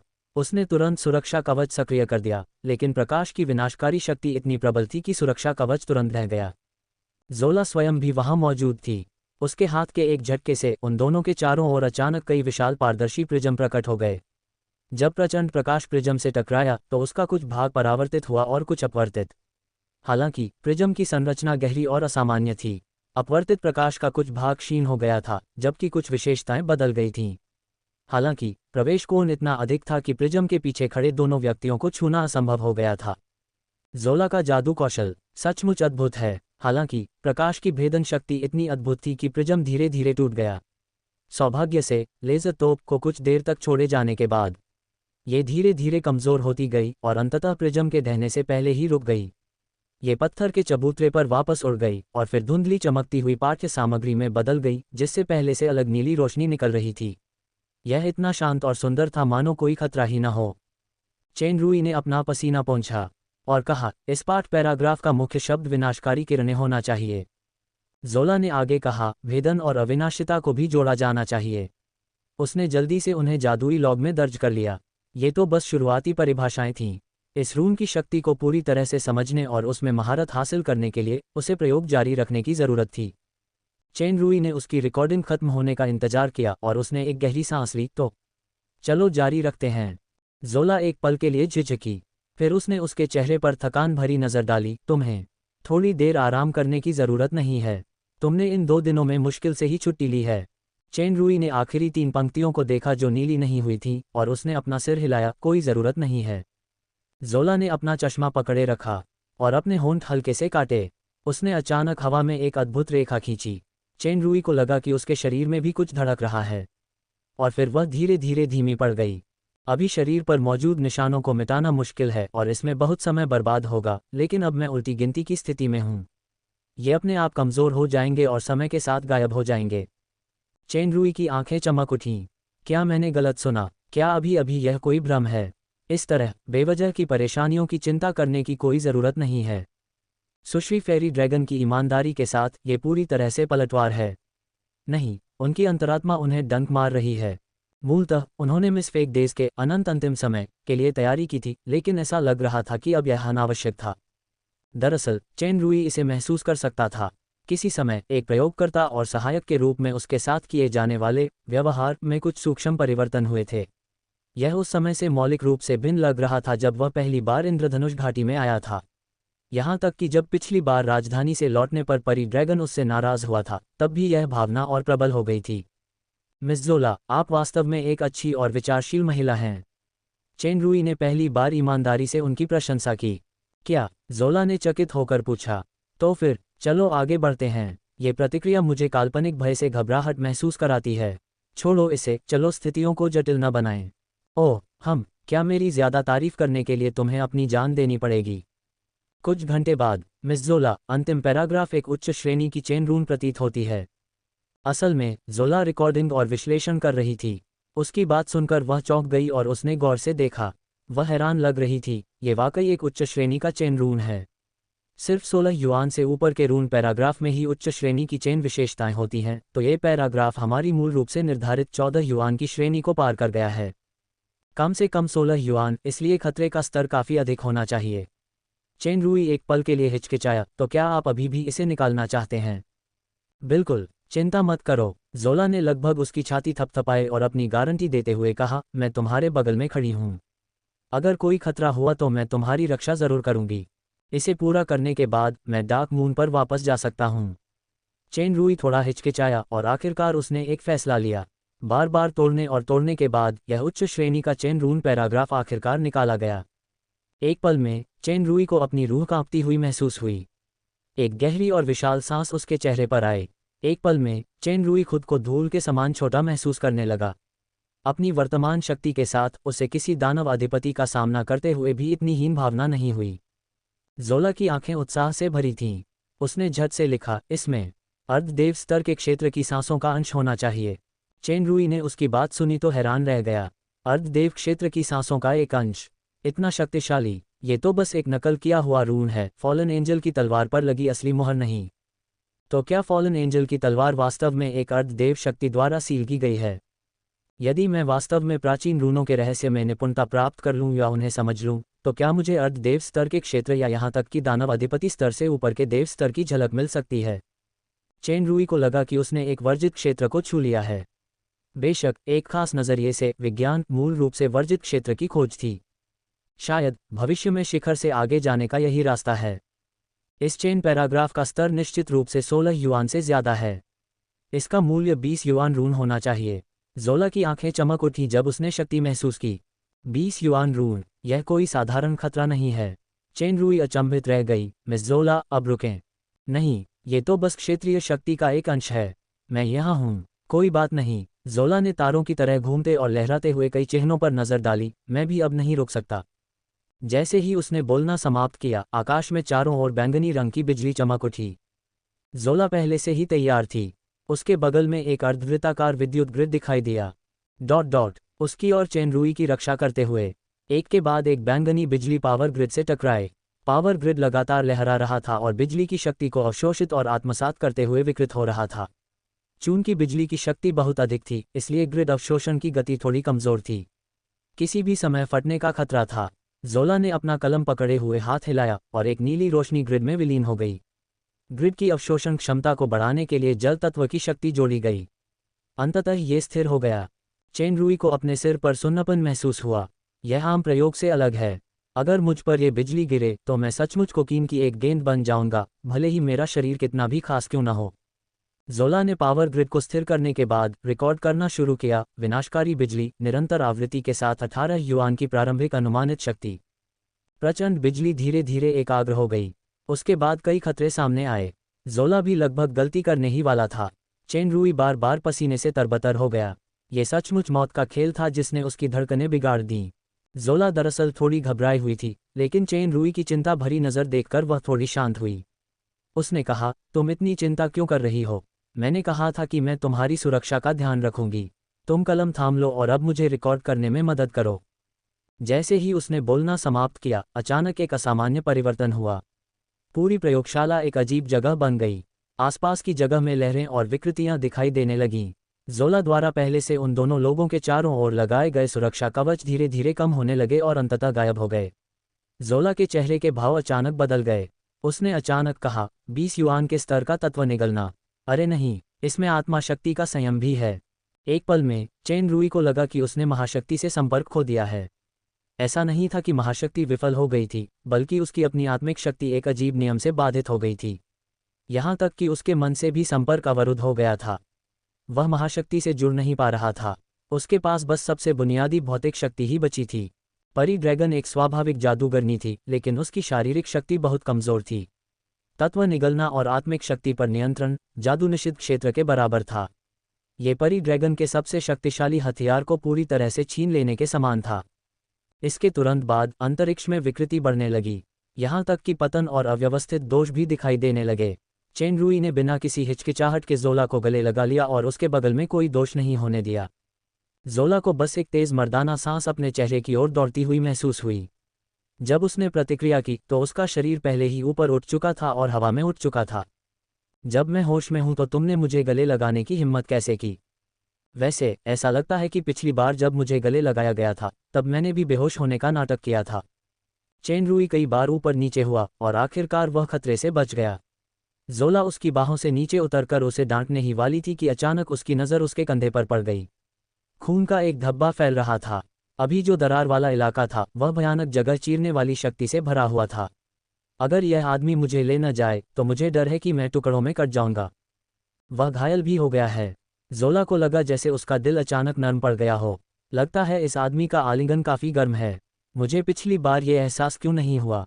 वाह, मुझे उच्च श्रेणी के रून की इस श्रृंखला के बारे में सोचना चाहिए। आत्मा संयम, तत्व निगलना और यह संयम जोड़ विनाशकारी अंतरिक्ष क्षेत्र। चेन रुई ने इन चीज़ों को जानने की जहमत तक नहीं उठाई। आसपास का स्थान तेजी से बदलता गया। गहने, दरारें और भंवरें लगातार दिखाई देने लगीं। हर जगह भयानक मौत के जाल थे। वह किसी निहत्थे सैनिक की तरह था जो बारूदी सुरंग पार कर रहा हो। अगर वह सावधान न रहा तो पूरी तरह से नष्ट हो जाएगा। क्या ये सिर्फ एक प्रयोग नहीं है? यह इतना दुखद क्यों है? ऐसा लगता है कि एक निश्चित महिला ने पहले भी मेरी सुरक्षा की गारंटी दी थी, लेकिन मुझे अब इस महिला की रक्षा करने की आवश्यकता है। हाल ही में क्या दुर्भाग्य चल रहा है। जब से मैंने ऑब्सीडियन और ब्रोक से लड़ाई की है, मैं बदकिस्मत रहा हूँ। पहले तो ज़ोला ने मुझे राजधानी में पकड़ लिया। बाद में मुझे बुरी खबर मिली कि डार्क मून पर युद्ध का कहर मंडरा रहा है। आखिरकार मैं ज़ोला को आखिरी पैराग्राफ पूरा करने के लिए मना ही पाया। मैं इसे बांटकर छोड़ सकता हूँ, लेकिन अब ये लानत वाली स्थिति आ गई है। अब मैं सुपर सिस्टम के कौशल, टेलीपोर्टेशन, सुरक्षा कवच और स्टारगेट का इस्तेमाल नहीं कर पाऊंगा। लगता है मैं इस मुसीबत से बच नहीं पाऊंगा। मैं यहाँ नहीं मर सकता। डार्क मून इस समय एक बहुत बड़े संकट का सामना कर रहा है, और एथेना और बाकी लोग भी वहाँ मौजूद हैं। मुझे जल्द से जल्द वापस लौटना होगा। हालांकि इस 20 युआन उच्च श्रेणी के चेन रून में अर्धदेव स्तर की क्षेत्रीय शक्ति है, लेकिन अंततः इसका क्षय होगा। जब तक मैं इस समयावधि में दृढ़ रहूंगा, ये निश्चित रूप से इससे पार पा लेगा। ये निश्चय करने के बाद चेन रूई ने सभी विकर्षणों को दूर कर दिया और अपना पूरा ध्यान विनाशकारी सांस से भरे अजीब स्थान पर लगाना शुरू कर दिया। चकमा देने और हिलने डुलने के बाद चेन रूई की ताकत चरम पर पहुंच गई थी।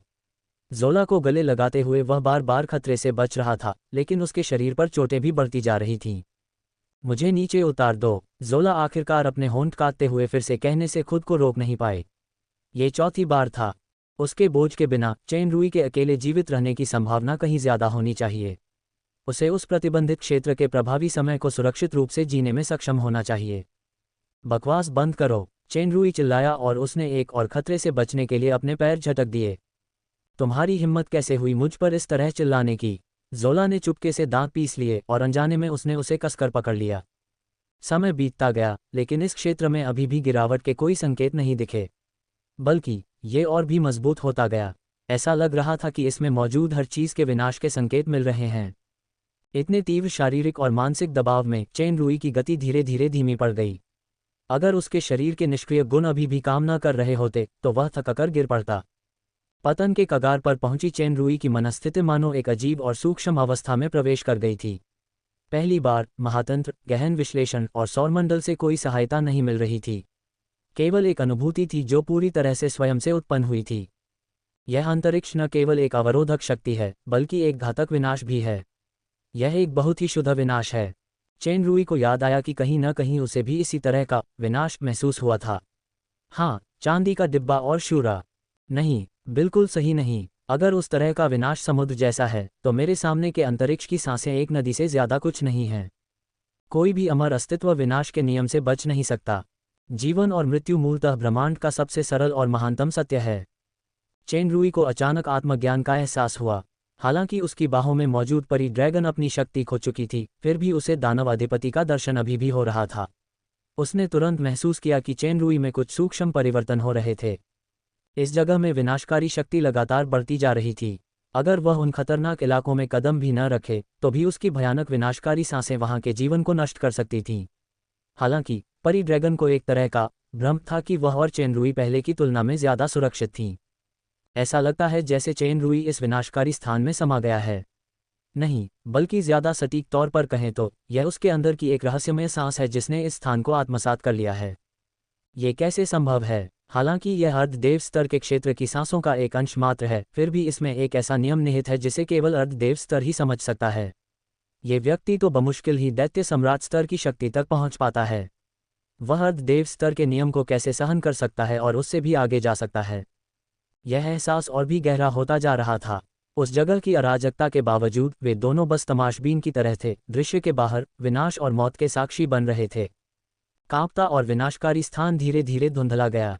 आसपास की प्रयोगशाला का दृश्य फिर से उभर आया। चेन रूई को अपनी आत्मा और शारीरिक शक्ति में भारी कमी महसूस हुई। वह धीरे धीरे जमीन पर बैठ गया और उसके पैर लड़खड़ा रहे थे।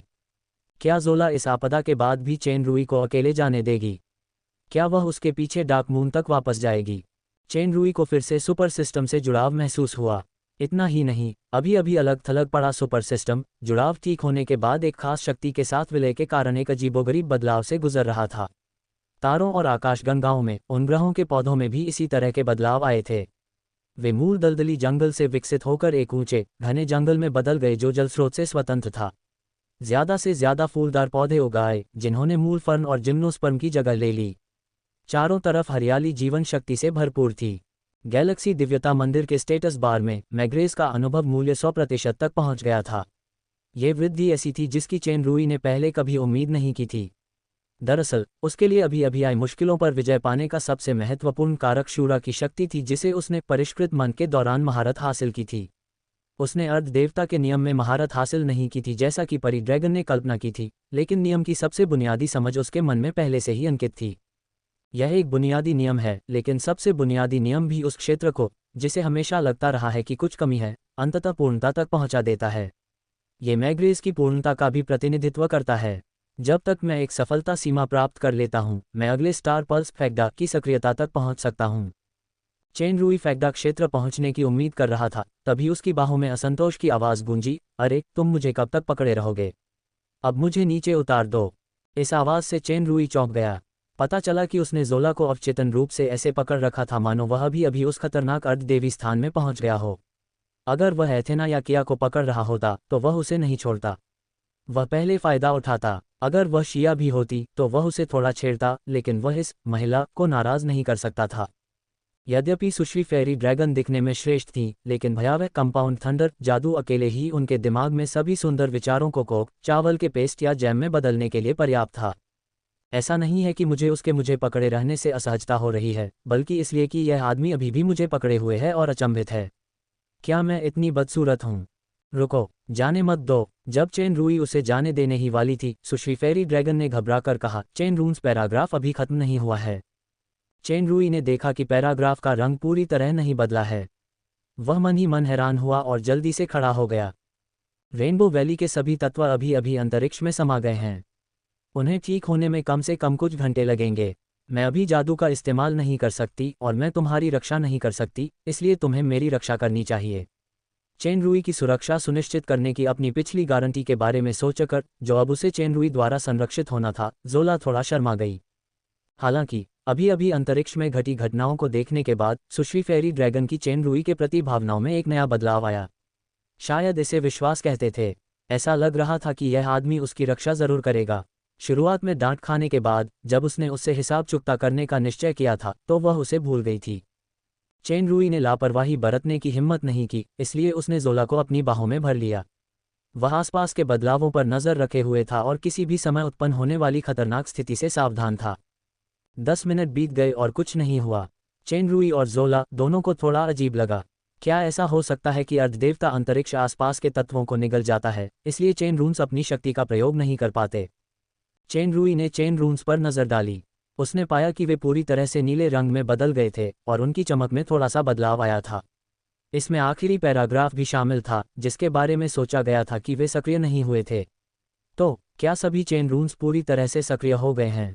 इस समय चेन रूई को अचानक हल्का चक्कर आया और उसकी दृष्टि धुंधली हो गई। अजीब बात यह थी कि सुपर सिस्टम का संपर्क नहीं टूटा था। किसी भी तरह के जहरीले पदार्थ का कोई संकेत नहीं था। उसकी नाक में धीरे धीरे एक सुगंध गहरी होती गई, मानो वह परी ड्रैगन के शरीर से आ रही हो। उसकी खुशबू बहुत ही सुखद थी। उसका शरीर गर्म होने लगा और उसका दिल अचानक जोर जोर से धड़कने लगा। जोला की हालत भी कुछ असामान्य थी। चश्मे के पीछे उसकी बैंगनी आंखें किसी दुर्लभ चापलूसी से भरी हुई थीं। उसके चेहरे पर 2 लालिमाएं थीं, जिससे वह बेहद खूबसूरत लग रही थी। चेन रूई ने खुद से साफ कहा कि यह औरत बहुत अविश्वसनीय है। इसके अलावा वह दानव अधिपति की पराकाष्ठा थी, जिससे पगलियो भी डरता था। इसके अलावा वह एक क्रूर हृदय वाली पागल औरत थी जो हमेशा भ्रम का नाटक करती थी, लेकिन पगलियो अवचेतन रूप से अपने दिल में कुछ सुंदर विचार पैदा करता था। यह औरत सुंदर और बुद्धिमान है। उसे ज्ञान से प्रेम है और उसमें सहानुभूति का एक छिपा हुआ पहलू है। इन अजीब और सुंदर विचारों ने सुश्री परी ड्रैगन की कई कमियों को ढक दिया था, केवल गुण ही बचे थे। जितना ज्यादा वे एक दूसरे को देखते, उनकी आंखें उतनी ही ज्यादा प्यारी लगतीं। साथ ही वे एक दूसरे की धड़कन भी महसूस करते। कुछ देर के लिए उनकी सांसें थोड़ी तेज हो गईं और एक आदिम सहज प्रवृत्ति पनपने लगी और वह और भी मजबूत होती गई। जोला की आत्मिक शक्ति चेन रूई से कहीं ज्यादा प्रबल थी, इसलिए उसे हल्का सा लगा कि कुछ गड़बड़ है। रूम को देखकर चमकती और बदलती रोशनी मिलकर कुछ खास संकेतों में बदल रही थी। समझ गई, आखिरी रून का मतलब है कामोत्तेजक और वासना, परी ड्रैगन ने अचानक कहा। उसने अपने तन मन की अजीब सहज जरूरतों को महसूस किया, यहाँ संभोग भी है। आखिरकार चेन रूई को परिष्कृत मन का अनुभव हो ही गया था। आंतरिक संघर्ष के चलते उसने अवचेतन रूप से अपनी जीभ की नोक काट ली। दर्द की वजह से उसे कुछ देर के लिए उस अजीबोगरीब एहसास से छुटकारा मिल गया। उसने अपना दिमाग साफ किया और पाया कि वह और ज़ोला ज़मीन पर लेटे हुए थे और उसके हाथ ज़मीन पर टिके हुए थे। वह उस मुद्रा में था। उफ, मानक मिशनरी पोजीशन में, पुरुष और महिला बिस्तरों के बीच, कठोर और ठोस हिस्सा कसकर दबा हुआ था। खुशकिस्मती से पतली पतलून की आखिरी परत बची थी। लग रहा था कि वो पहले से ही गीली थी। उन्होंने संभोग प्रक्रिया लगभग पूरी कर ली थी। चेन रुई को पसीने आ रहे थे। उसे सपने में भी नहीं पता था कि उसने भयानक मिस फेरी ड्रैगन को लगभग परेशान कर दिया था। ये तो वाकई एक हादसा है। कितना बड़ा हादसा है। इससे पहले कि कुछ और बुरा हो, बेहतर होगा कि मैं भाग जाऊं। लेकिन परी ड्रैगन की बातें सुनकर चेन रुई भी समझ गई, कामोत्तेजक और संभोग। अरे, ऐसा भी कोई रून होता है? क्या ये किसी एक्स-कोल्ड व्यक्ति देवता के लिए है? इसके अलावा ऐसा लग रहा था कि यह पूरी तरह से सक्रिय हो गया है। दूर हटो, अगर तुमने मुझे छूने की हिम्मत की तो मैं तुम्हें जरूर टुकड़े टुकड़े कर दूंगी। परी ड्रैगन चीखी, लेकिन उसके दिल में इस आदमी के लिए एक बेकाबू चाहत थी। यह विशुद्ध रूप से उसका शरीर नहीं था, बल्कि उसके मन का मामला था। 10,000 सालों में वह पहला उपयुक्त पुरुष था जिससे वह मिली। वह एक ऐसा पुरुष था जिसमें उसकी रुचि भी थी। उसके पास ज्ञान है, बुद्धि है, क्षमता है और वह लोगों की देखभाल करना जानता है। वह प्रयोगशाला और रसोई में अच्छा काम कर सकता है। वह घटिया स्वाद वाले साधारण ड्रैगन से कहीं बेहतर है। शायद उसकी मूल अच्छी छाप अभी थोड़ी सी ही उभरी थी, लेकिन रूनों के प्रभाव में वह असीम रूप से बढ़ गई। चेन रुई ने अपनी जीभ की नोक काटने के दर्द से जागृत हुई शक्ति का लाभ उठाया और उठने ही वाला था कि अचानक उसकी गर्दन कस गई और ज़ोला ने उसे गले लगा लिया। फिर ज़ोला का गर्म, मुलायम शरीर उससे सट गया। ज़ोला ने पलटकर उसे नीचे दबा लिया। महिलाओं की भावनात्मक घर्षण और उग्र सांस ने पुरुष के एक खास हिस्से को और भी अधिक उत्तेजित कर दिया। रुको, क्या उसने यह नहीं कहा था कि अगर मैं उसे छू लूंगा तो मुझे टुकड़े टुकड़े कर दिया जाएगा? कौन किसको छू रहा है? लेकिन सुश्री फेरी ड्रैगन अभी भी बेतुकी धमकी दे रही थी, अगर तुमने हिलने की हिम्मत की तो मैं तुम्हें मार डालूंगी। हो, ये क्या है? उल्टा धक्का। चलना बंद करें। खींचने और छूने के दौरान दोनों लोगों के कपड़े तेजी से कम हो गए। आकर्षक चेहरा, सफ़ेद और पतला शरीर, समृद्ध और गोल चोटियां, नाजुक गुलाबी कलियां, रहस्यमय बैंगनी जंगल। सभी प्रकार की संवेदी और स्पर्श उत्तेजनाओं ने चेन रुई की तर्क क्षमता को इच्छा की आग में डुबो दिया। उसकी जीभ की नोक पर लगा कुछ शांत खून जोश से भरे चुंबन और चूसने में एक कामोत्तेजक प्रेम औषधि में बदल गया। ये हौंफने और कराहने के साथ जुड़ा हुआ था। पूरी तरह से असमंजस में पड़ने से पहले चेन रुई को अचानक एक पोस्ट याद आई जिसे वह ऑनलाइन फोरम पर पोस्ट करते समय कॉपी पेस्ट करता था। इस फोरम में प्राचीन काल से कोई गैंगस्टर नहीं रहा। सज्जन लोग कतार में खड़े रहते हैं। कभी कभार बलात्कार और अपराध के मामले सामने आते हैं। अपराधी भी एक महिला गैंगस्टर होती है। क्या इसे भविष्यवाणी पूरी होना माना जाएगा? डार्क मून सिटी महल का परिषद कक्ष। शिया ने अभी अभी मिली युद्ध रिपोर्ट को गंभीरता से देखा। शेरिफ एथेना, सैफुल परिवार के कुलपति फोर्ड, प्रतिनिधि वित्तीय अधिकारी ओल्ड गॉस और शाही रक्षक कमांडर कागुरोन जैसे विश्वासपात्र उसके आसपास बैठे थे। उन सभी के चेहरे गरिमा में थे। टिम का अचानक हमला सफल रहा। शिया ने रिपोर्ट नीचे रख दी। Tim West Road defence army के नए कमांडर और सैफुल परिवार के वारिस थे। ये सुनकर सभी उत्साहित हो गए, खासकर ओल्ड सैफुल, और वह बहुत खुश हुए। मेरा बेटा मुझे बिल्कुल निराश नहीं करता। उसने मेरे लिए कुछ नाम कमाया है। डार्क मून की वर्तमान स्थिति काफ़ी खराब थी। ये रेड स्पिरिट एस्टेट और ब्लू लावा एस्टेट के संयुक्त हमले का सामना कर रहा था। रेड स्पिरिट एस्टेट ने डार्क मून को खाद्य आपूर्ति बहुत पहले ही रोक दी थी। कनिता के नेतृत्व में अग्रिम सेनाएं डार्क मून क्षेत्र पर आक्रमण करने के लिए उत्तरी मार्ग से टाउन मोडो से गुजरी थीं। कनिता ने रक्षात्मक बलों के एक छोटे समूह को हराया और पूरे जोश के साथ आगे बढ़ा। वह डार्क मून के उत्तर में स्थित टाउन डिको पर कब्जा करके उसे अपना अड्डा बनाने वाला था, लेकिन उसे उम्मीद नहीं थी कि टाउन डिको पहुंचने से पहले ही टिम उस पर घात लगाकर हमला कर देगा। कनिता द्वारा नियंत्रित खुफिया एजेंसियों में डार्क मून एस्टेट की दोनों सेनाओं, गैरिसन गार्ड और शाही गार्ड की मुख्य सेनाएं अभी भी डार्क मून सिटी में थीं। नवगठित वेस्ट रोड गैरिसन गार्ड को अभी कुछ ही समय हुआ था और वे बहुत दूर थे। उसने कभी उम्मीद नहीं की थी कि टिम सेना का नेतृत्व करते हुए इतनी लंबी दूरी तय करेगा और रात में अचानक हमला कर देगा। वेस्ट रोड आर्मी ने क्लोक गैंग द्वारा निर्मित गुप्त हथियारों का इस्तेमाल किया, जैसे जादुई क्रॉसबो, फटने वाले तीर वगैरह। सेना में शामिल हुई मेडुसा एली टीम के पास ज़्यादा आधुनिक उपकरण थे। ये सभी भूमिगत दुनिया के टॉरेन की उत्कृष्ट कृतियां थीं। मेडुसा की तीरंदाजी के साथ मिलकर उन्होंने कनिता की सेना को भारी नुकसान पहुंचाया और उसे ध्वस्त कर दिया। टिम ने अच्छा काम किया है। मुझे उसके योगदान पर ध्यान देना होगा। शिया का चेहरा और भी गंभीर हो गया।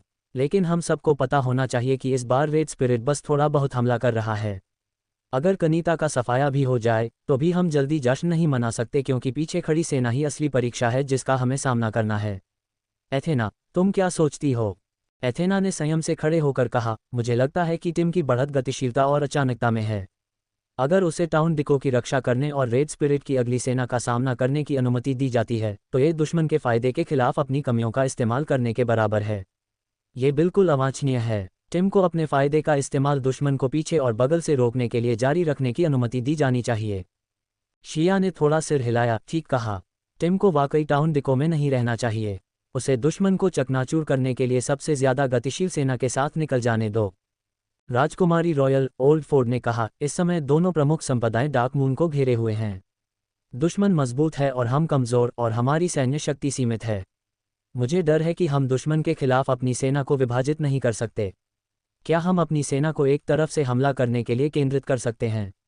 हम दूसरी तरफ के लिए विलंबकारी रणनीति अपना सकते हैं।